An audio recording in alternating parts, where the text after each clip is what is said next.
Hey there, this is Delve, the podcast from McGill University where we want to change how you think about management. So my name is Eric Dicaire, I'm Delve's managing editor, and I'm going to be your host today. So in this conversation, we're going to be hearing from Galperin. In a recent study, he found that men and women react differently to certain management practices. So today, we're going to find out why. We're going to look at how men and women react differently and why some management practices contribute to gender inequity, even if they're applied equally across all workers. And we're also going to be asking, what can managers do to better support workers of all identities while maintaining productivity and the quality of their work? So we're going to be exploring all of that and more, so let's delve into it.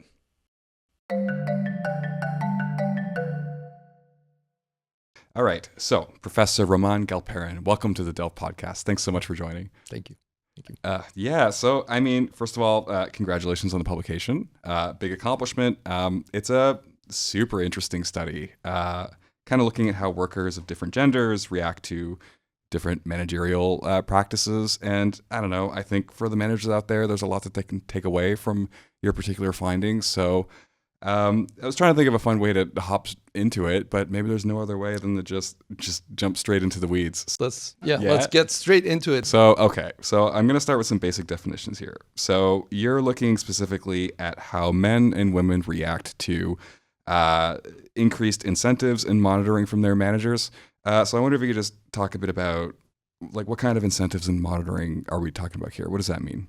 That's a very good question. I think we should be clear about what some of the terms here mean to understand really what the finding is and what the insight is. And I want to start with just giving a bit of a context. So we are studying work of highly qualified knowledge workers. These are patent examiners at the United States Patent and Trademark Office, which is the federal agency that assigns patents to inventions in the U.S. It's a very important agency for innovation economy worldwide. And so there's about 10,000 of those people, and they work in this agency, and their core job is to really look at inventions and decide if a given invention warrants a protection of a patent or not. Right. And so these are, again, it's highly sophisticated work because they have to wear two hats, a head of a scientist and a head of a lawyer, essentially, and look at the scientific basis for the invention, find the closest invention to what they're looking at, and then apply some legal framework to decide if the differences between what's been done before and a given invention is enough to warrant a patent. So very sophisticated work from one standpoint, but from another perspective, they are working in a condition of constant pressure to produce more. So this is a federal agency in the U.S. that's been under pressure for decades at this point because they're not processing these patent applications fast enough. And so these workers face essentially, despite the sophistication of their work, they face essentially the same pressures as someone working on a conveyor belt. So you need to produce faster, you need to make these decisions that take a lot of hours of thinking and research, make these decisions really fast because there's always the next application that awaits a decision. And so getting back to your question, in this context, incentives are in place. These are monetary incentives to work faster, to produce more, to make more decisions per unit of time.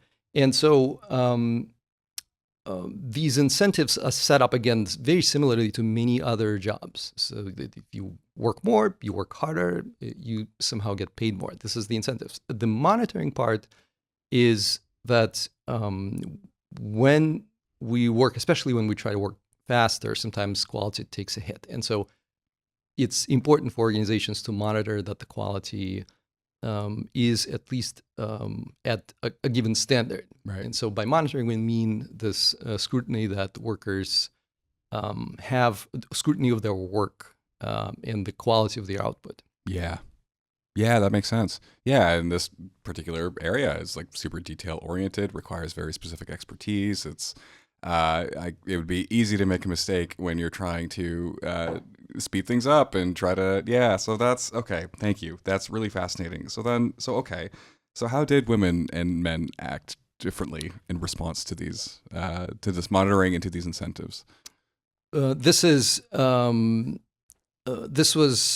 a fascinating finding for us, is that when an organization sets up these monetary incentives to work faster, they don't affect all workers the same way. So when as a worker, you're promised that you're going to get paid more if you produce more, then it seems that men are much more likely to respond to that by increasing their production than women. At the same time, monitoring, so how closely your work output is watched for quality, also has asymmetric effect across men and women. And so specifically, women seem to be much more sensitive to the quality of their output being watched by managers and peers or an algorithm, in that women tend to focus much more on maintaining quality, and they slow down their production. So their productivity goes down more so than for men.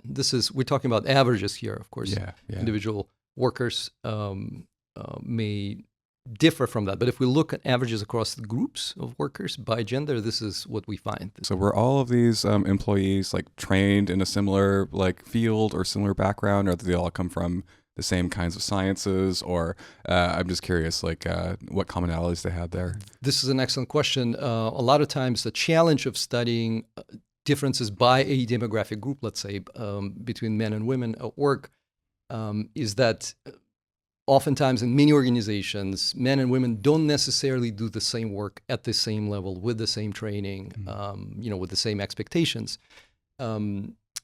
because women tend to choose different occupations than men. There are all sorts of differences in terms of how men are promoted to different positions in organizations compared to women. And so in the end, it's very difficult to find a place where you can compare men and women apples to apples and we're doing the same work in the same way. And so this is one big advantage of the context where we were doing our research, in that the patent agency, effectively all of the patent examiners we're looking at are doing the same work in the same context, at the same level. So we are comparing apples to apples here. This is examiners, these are knowledge workers who do the same tasks under same incentives and monitoring, and then in that context we see these gender differences. And so it's really hard to ascribe those differences to something that's different about the context, or different about the way they treated by the organization, so the nature of the work that they do. So that kind of ties into my next question, because like you kind of alluded to, just like, because women and men experience the world very differently. Like a woman going through STEM is going to face very different barriers than a man will. And then that cuts with, that intersects with all sorts of other identity markers as well. So like, I wonder, and then they carry that with them into the office, into the workplace. So I wonder if that ties into like why they had such different reactions to these pressures? Yeah, we spent, my co-author, Colleen Stewart, and I, we spent a lot of time thinking about why would women and men have different responses to these monetary incentives and to the quality control that is in place in organizations. So for incentives, it's not unusual to expect that men will be more likely to respond strongly to the promise of being paid more if they work harder. There are traditional gender roles that are present in many societies, including the U.S., and so the cultural image of a provider is more typically associated with the masculine role. Maybe another aspect here is that going after these strong incentives and producing more to get paid more entails some risk. It's a risk of maybe you won't get paid as much as you are counting on by working harder, or maybe there will be maybe the quality will take a hit. And there's some research that shows that men and women may have different tolerance for risk, and so men are more likely to tolerate risks associated with economic benefits than women. Now, if we go to monitoring, it may have different effects again on women relative to men, because women's quality tends to be scrutinized more, and especially in the fields where women are underrepresented, where women are a smaller group, they're watched more closely. And so for them to produce something of lower quality may be way more consequential than for their male peers. There's also some evidence that women are penalized harsher for lower quality output. There's some fascinating work that received quite a bit of attention a few years back about men and women in surgery. So the male surgeons, after bad medical outcomes, so when a patient dies during a surgery, the physicians who refer to that surgeon don't seem to refer less to the same surgeon. But if it's a woman surgeon and a patient dies, then the referrals to that surgeon drop a lot. And so there are other examples, but this is one of the more dramatic examples, that for the same dip in quality, it's quite likely that women are penalized way more than men. So there are all these reasons for women to be way more cautious when they perceive that they're watched closely in terms of the quality of the work that they produce in this context. Yeah, that's really fascinating. And then this is kind of where the inequity starts to come in, right? Because like then if you have men who are more comfortable pumping out more work and are less likely to experience severe consequences for it. Like that's like two things that the women are kind of fighting against, because they have to be more careful, so they just can't be as fast. And then because if they do make a mistake, they're going to be reprimanded for it. So that's really interesting. So I guess if you could just talk a bit more about that piece of things, just like what do your findings say about how gender expectations play out in the workplace? Like how should we think about this from an equity angle? I think the key point that we're making in this paper is that as managers, as organizations, we don't start out with an intent to create inequities. So these incentives, these monitoring policies, they're put in place to create an equal playing field. So the incentives are the same for everyone. It's not that you get paid more if you're a man, or you are penalized harsher if you're a woman. That's not in the policy. The policies are the same. It just kind of ends up that way. It ends up this way. Factors, exactly, because the effects that they have when they're joined with the cultural expectations, with the cultural forces at play, that are not in the policies, right? But they're out there in the external world, exactly as you said, that people bring with them to the workplace. When those two things work in tandem, then we end up with inequities in the workplace that result from seemingly very neutral policies. Yeah, that's really interesting. So then if I'm a manager, I'm listening to this podcast, I'm hearing about, these potentially kind of unwanted consequences of my managerial practices. Like, how could I think about these differently? It's an excellent question. I think practically, first, just being aware that, not having an intent to create gender difference does not ensure you against having this kind of outcome. So just being aware that seemingly neutral policies may result in differences by demographic groups, in this case by gender, and trying to gather real data on that. Yeah, other differences in your workplace that are related to these policies. The second thing to do is to, if there are these differences and if you find them as a manager, it's good for the workers to understand that. It's good for men and women in the workplace to actually know that this is what's happening. Right.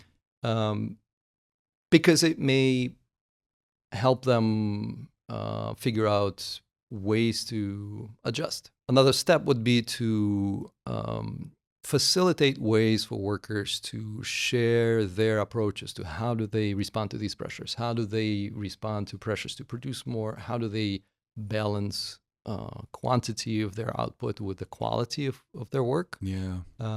And as employees, as workers share their approaches, it may also become apparent to them that what they're doing is putting them at a disadvantage. And so imagining that these different strategies that men and women take in response to the same policies, if they knew about those strategies in terms of how to do their work, it's quite possible that there would be a self-adjustment that doesn't even require the intervention from management to take these inequities out of the equation. Right. Oh, that's interesting. Yeah, that's a good point. And I guess at some point too, like when you turn the pressure up, like there's a limit, and I guess at some point, or I don't know, does that factor in here too? Because I feel like maybe you reduce the amount of monitoring and incentives after a while if you feel like that either quality is dropping too much or people are taking more risk and there's just this inequity happening. Maybe it'd be time to reconsider that kind of approach. It's a very good point that you're making because oftentimes we deal with problems of trying to recruit more women, for example, into STEM fields, right? And if it's in the private sector, companies, let's say companies in the Silicon Valley, they've been struggling and failing for the most part for years and years to try to increase the share of women who work for them. And part of that could well be related to the incentives they have in place in terms of how they pay their workers and how do they reward particular approaches to work. And it could be that that less obvious aspect of how the job is designed is actually something that keeps this problem unresolved in terms of attracting more women to a particular occupation or particular types of work. So that it very well may be related to these other things, other manifestations of imbalance that we observe. Yeah, that makes sense. Because if they hear that a particular company puts a lot of pressure on their workers to pump out a lot of work instead of taking their time, like some people might be turned off by that. That makes a lot of sense. And I guess there's a bit of an accessibility angle here too. Like I'm neurodivergent, like so I could see how these expectations might impact me in a way that's stressful. And but there's all these other markers of identity, of diversity and identity as well. So I'm just curious if there's anything you can say. Like, do your findings imply anything for kind of maybe how these other kind of identity markers factor in these other life experiences? Absolutely, this is a very good question because we happen to find the differences by gender in this particular context, but there's nothing in our theory that is specific to gender. what we